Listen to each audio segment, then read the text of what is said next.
Hello and welcome to this week's edition of the Munce Report ahead of week 2 of the Queensland Summer Racing Carnival.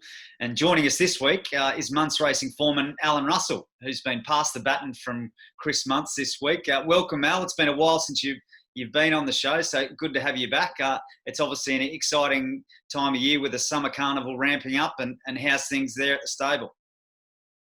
Thanks, Adam. Yeah, mate, all going well here. Always busy, so team's going okay at the moment, so everyone's happy. Yeah, winners have kept coming. There's been another 2 winners join the list since we last recorded the show last week. So just take us through those quickly. Galvarino scored a good win at Beaudesert, and then 3 Point Missile went back-to-back at the Gold Coast. Yeah, that's right, Adam. Galvarino, he was a strong winner at Beaudesert. He probably put the writing on the wall his first up run at the Sunny Coast, where he was narrowly beaten. And then, obviously, Larry gave him a really good ride the other day, and he was strong at the finish. And then 3 Point Missile, yeah, well, he done a terrific job to post another win back-to-back. Took him a while to win a maiden. He was very frustrating, actually, but he got that one out of the road and obviously gained a bit of confidence from that. And then he was given a really good ride by Travis Wolfgram at the Gold Coast there, and he hit the line well. Yeah, good to see. He's obviously the confidence from that first win's done the trick there. So certainly good to see. Okay, well, let's get into the weekend preview. There's a lot of runners to get through, heading to multiple meetings over the weekend.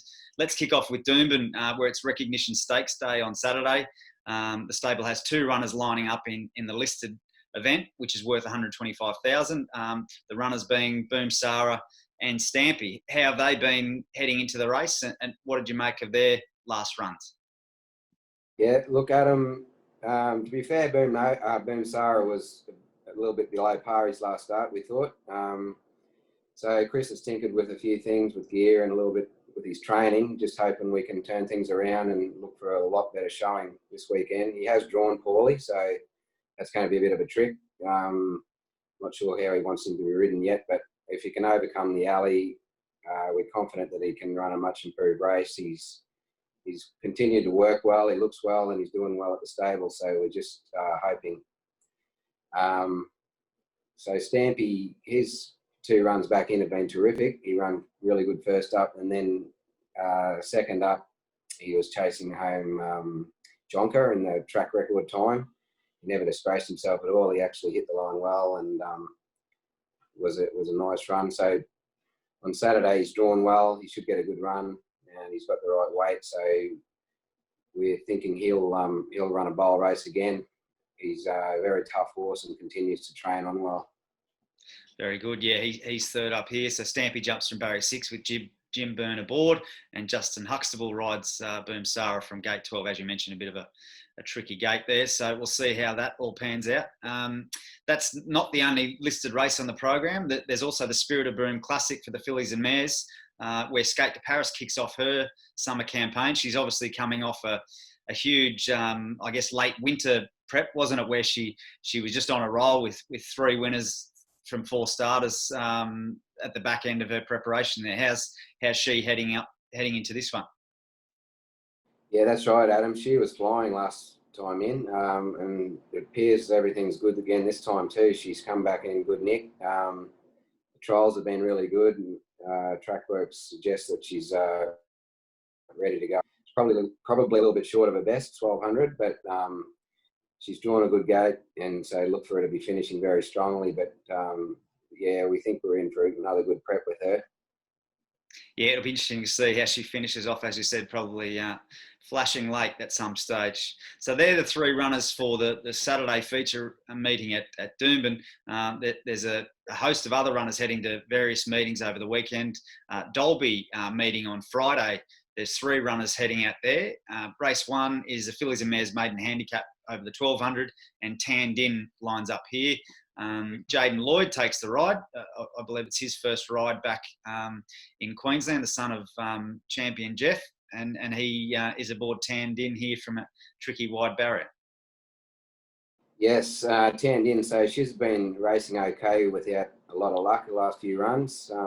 Again, like you say, she's drawn tricky there at Dolby, so she'll need a few things to go right for her. But if she happens to have a little bit of luck, she's capable. Up to the 1200 metres, I think that suits. And like you say, with Jaden aboard, I haven't seen a lot of Jaden, but I'm sure he's obviously be well taught, and yeah, I expect him to have a bright future. Very good. The second runner on the program is One More Pino, who has been thereabouts, I guess, without winning in recent starts. He lines up in a Colts, Geldings and Entires maiden over 1200 with Jaden to ride also. Yeah, that's right. So One More Pino, he's been racing okay without winning also. He probably hasn't run up to his track work or his trials in his last couple of runs. We've sort of expected a little bit more from him. However, he's drawn a good gate tomorrow, and like you say, with Jaden aboard also, he should be hard to beat there, I'd imagine, out of Dolby. Yeah, okay, sure. Yeah, obviously a bit of a different grade, isn't it? And then the final runner on the program is in race 4, Black Widow, who resumes in a maiden handicap over the 1400 metres. Jaden to ride there from barrier 1. How's Black Widow heading into this assignment? Yep, so Black Widow's got the one alley, which helps. He's had a fair few tries, Black Widow, without saluting, but his trial the other day was probably as good as I've seen him trial. So just on that alone, I think it gives him a good chance from the one barrier. Very good, mate. So that's the Dolby meeting, and then we move into night racing, where there was a host of acceptors, 6 acceptors in total, but there were a few dual acceptors with some of those runners drawing wide and heading to the Gold Coast on Saturday. So let's go through the Sunshine Coast runners. Hairdo lines up in race 3, which is a cutest 3-year-old maiden maiden handicap over the 1200 with Larry Cassidy to ride. How's she been? Yeah, so Hairdo's second up. Her first up run was good. She sort of probably just peaked on her run the last 100 metres. So she goes up to the 1200 metres and expect a lot better run tomorrow. I think she's cleaned up a bit in the coat and she's come on a bit from that first up run. So she's drawn a bit tricky. So we'll need a bit of luck. But if she has that, I think that she can run a really forward race. Okay, very good. Race 4, and we've got Boom Nova here, who's lines up in the cutest 3-year-old maiden handicap over the 1200 with Justin Huxtable to ride. She is a 3-year-old Spirit of Boom filly, a grey filly, so they won't miss her in the run, and she was an impressive trial winner. Yeah, that's right. So she resumes. She only had the one start last time in that dual race at the Gold Coast. And the form's hard to knock. She was third behind Rothfire and Kisakano, so there's not much better form around than that for a maidener. Like you say, her trial was really good. It was a soft trial. She wasn't asked to do a lot. And then she had a jump out after that and was similar. She wasn't asked to do a lot. So she has got a lot of improvement in her, but to kick off first up, she's pretty as far forward as you want her. And she's drawn okay. So, yeah, she's quite a talented filly, this, and we expect that she should acquit herself quite well. Yeah, exciting to see how she goes and what she can do this preparation. We then move over to race 5, where Degas, who's a last start winner, he lines up in a benchmark 68 handicap over the 1400 metres with Justin Huxtable, who rode him last start in northern New South Wales. He takes the ride here from barrier 9. Yeah, that's right. He got back into the winner's circle last start, Degas. He still wanted to just do a few little things wrong. He's still learning. So he's up to the 1400 at the Sunny Coast, which should suit.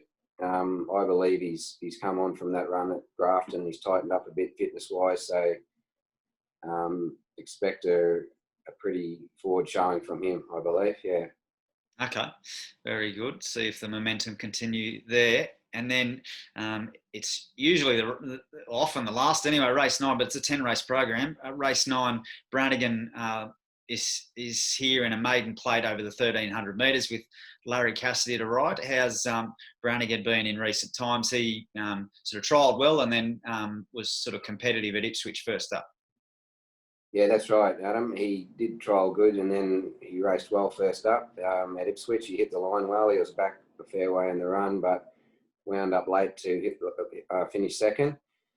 Up to the 1300, second up, the big track will suit.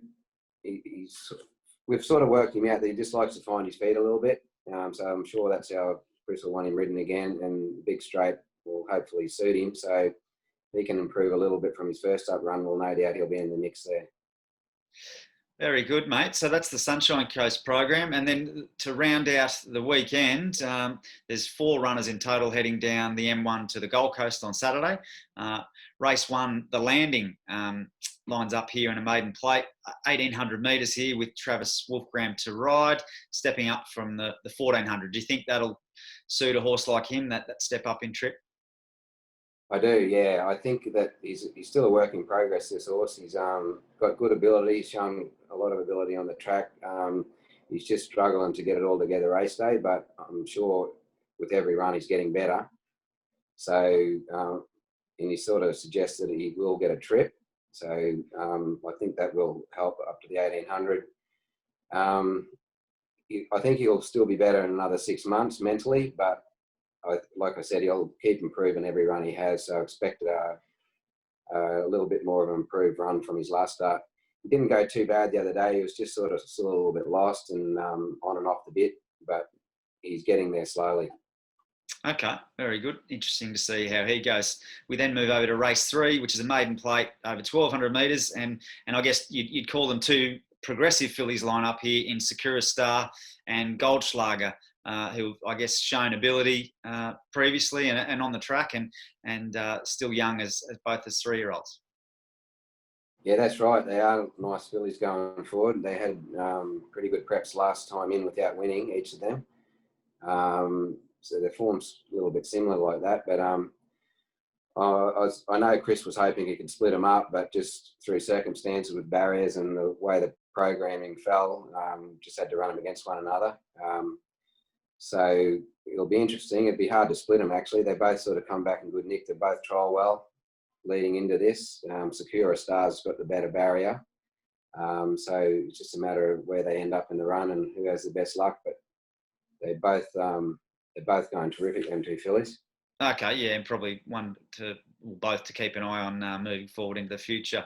And then we move over to race 8. There's a Class 2 plate over the 1,400 metres. The final runner for the weekend is Iconista, who has drawn well in barrier 2.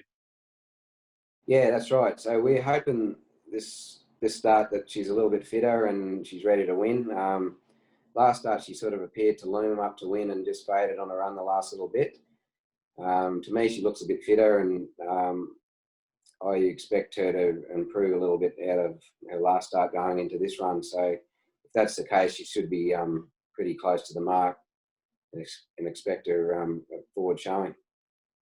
Well, very good, Al. Thanks for all the insights there. Lots of info, lots of runners to watch over the weekend. Yeah, obviously some good chances, and then obviously some other runners probably worth following heading into the future too. So thanks for your time, mate. Well done. You might get another gig next week, depending on how the reviews go. Well, good, mate. Thank you, Adam.